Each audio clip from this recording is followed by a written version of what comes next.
Boa noite, pessoal, tudo bem? Bom, nós sabemos que precisamos continuar com as aulas, né? Hoje eu vou gravar um áudio para vocês, relembrando o mecanismo inflamatório. Deixei essa imagem onde nós temos o processo inflamatório, você está observando o macrófago, liberando citocinas inflamatórias e todo um processo que ocorre nesta inflamação, né? Ativando a imunidade inata. Então, o que eu tenho que pensar? Que esse processo, nós temos todo um mecanismo envolvido que precisa, né, de substâncias químicas envolvidas, senão não vai ocorrer todo esse processo inflamatório. E lembrando o seguinte, que além de substâncias químicas, nós temos ativações com outros tipos celulares, que isso é importante no processo inflamatório. E tudo vai findar numa inflamação aguda ou numa inflamação crônica. Eu lembro que na aula passada eu tinha desenhado na lousa, vocês podem pegar o material de vocês, que foi aquela folha que vocês desenharam na folha 3, começando tudo com um processo lesivo sendo deflagrado no tecido. Lembrando que o processo inflamatório, tanto ele pode ser por lesão, né, onde nós temos uma ruptura de um tecido, como um processo que fosse mecânico ou químico, certo? Lembra, a pessoa ela bate o braço, ali eu tenho já um processo inflamatório. Por que está ocorrendo isso? Porque nós temos ativação de receptores de dano que estão no tecido. Então é claro que quando essa pessoa bate, ela sente uma dor, o receptor de dano ele foi acionado, liberando citocinas inflamatórias também. Aí nós temos uma outra situação, nervos dentro desse tecido que está levando uma informação para a medula, né? Essa informação para a medula de dor. Então, como que ele sabe que a gente está sentindo dor? É através de um mecanismo chamado nocicepção.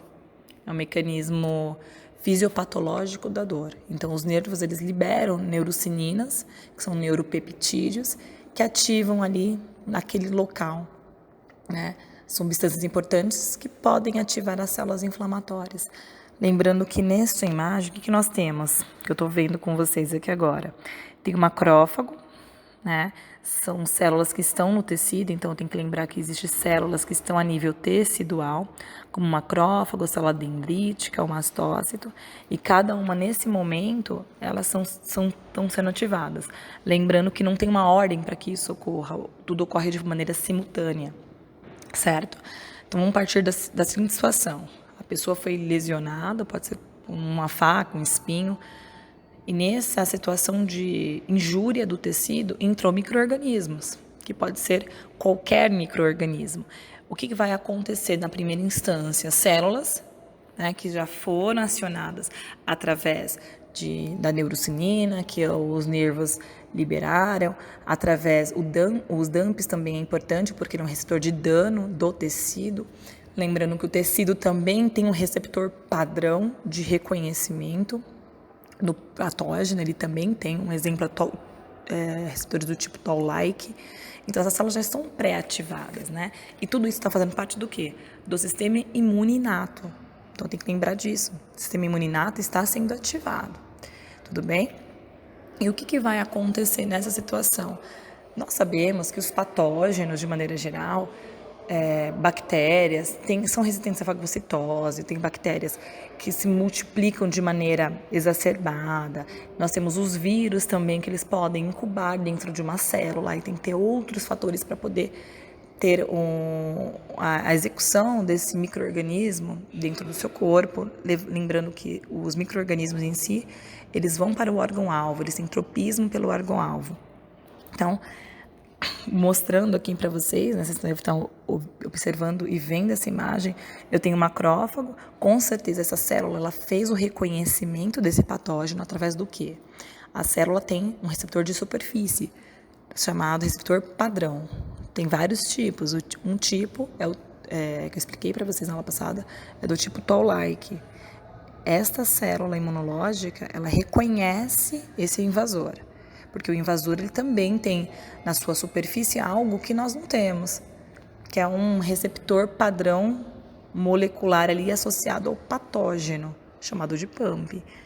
Lembrando que tem que ter contato físico. Então, nessa parte do reconhecimento, existe o contato físico. Entre quem?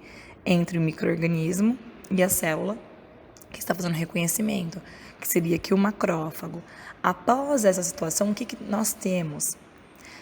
A liberação de citocinas. Então, sempre aquilo, reconhece, fagocita e libera citocinas. É claro que o processo de fagocitose tem todo um mecanismo envolvido.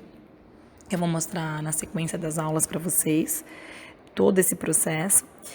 E essa célula, que é importantíssima, também ela ativa, né, a imunidade adaptativa.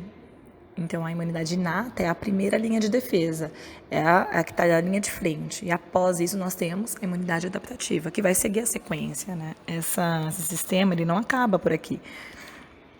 E o que vai acontecer? Com a liberação de citocinas importantes, como um exemplo, o TNF-alfa, que ele é extremamente importante.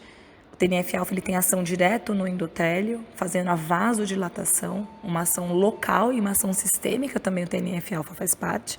Juntamente o TNF-alfa ele recruta células que estão a nível do endotélio, então na corrente sanguínea passa vários tipos celulares, principalmente o neutrófilo. Nós temos um neutrófilo abundante na corrente sanguínea, então o neutrófilo é a primeira célula que será recrutada até o local inflamatório. Por quê? Pelo TNF-alfa. TNF-alfa é liberado pelo macrófago, essa citocina age no endotélio, recrutando células que estão a nível endotelial. Lembrando que o macrófago também libera interleucina 1. A interleucina 1 ela também mantém a vasodilatação, o recrutamento de células imunológicas é importante. A interleucina 1 ela faz com que o endotélio promova proteínas de adesão, porque não tinha essas proteínas de adesão. Começa a surgir no endotélio, e aí nós temos uma seguinte situação, um neutrófilo sendo recrutado na corrente sanguínea, querendo passar para o local inflamatório, claro, como ele passa através do endotélio, é porque existem essas proteínas de adesão que surgem ali no endotélio, por expressão gênica, e o neutrófilo, ele tem também proteínas de adesão chamadas de integrinas, então as integrinas se ligam ao processo aqui das selectinas que estão no endotélio, fazendo essa célula agora neutrófilo, ela faz o quê? Um rolamento. Ela vai rolando na margem desse endotélio. O nome desse processo é chamado de rolamento, marginação leucocitária, né? A partir desse momento, nós sabemos que neste endotélio ele precisa ter um fenômeno chamado de diapedese. O que seria isso? É a passagem dessa célula a nível do endotélio para o tecido subepitelial, onde está acontecendo um processo inflamatório. A célula, como eu já havia falado, o neutrófilo, ele transmigra, né? Ele passa de um lado para o outro, transmigrando. Quando acontece isso, essa célula ela é impulsionada, né, para o tecido subepitelial. Mas como que ela chega até o local inflamatório? Como que ela sabe que ali tem as células como ela sabe que ali tem as bactérias que precisam ser eliminadas? Através do quê? O macrófago ele libera também substâncias químicas chamadas de quimiocina, que é um tipo de citocina, e esta quimiocina ela faz uma atração, ela tem um poder de atração, então ela atrai que os neutrófilos chegam até o local inflamatório e executem sua função, fazendo o reconhecimento do patógeno e a fagocitose. Lembrando que o neutrófilo, ele é uma célula que ele morre, né? Ele é uma célula kamikaze, ele se mata. Então, a partir desse momento que ele fez o processo de fagocitação, ele entra em morte celular programada, se matando, né? Então, toda aquela característica que nós temos de edema ali, aumento de edema, é devido a células mortas com bactérias, juntamente com fluido, que também passa o plasma sanguíneo através quando ocorre a diapedese, esse espaço, o fluido também, que é o plasma sanguíneo, ele também passa até o local, né? Aí, o que acontece com essa secreção e esse exudato, que seria a morte ali dos micro-organismos junto com o neutrófilo?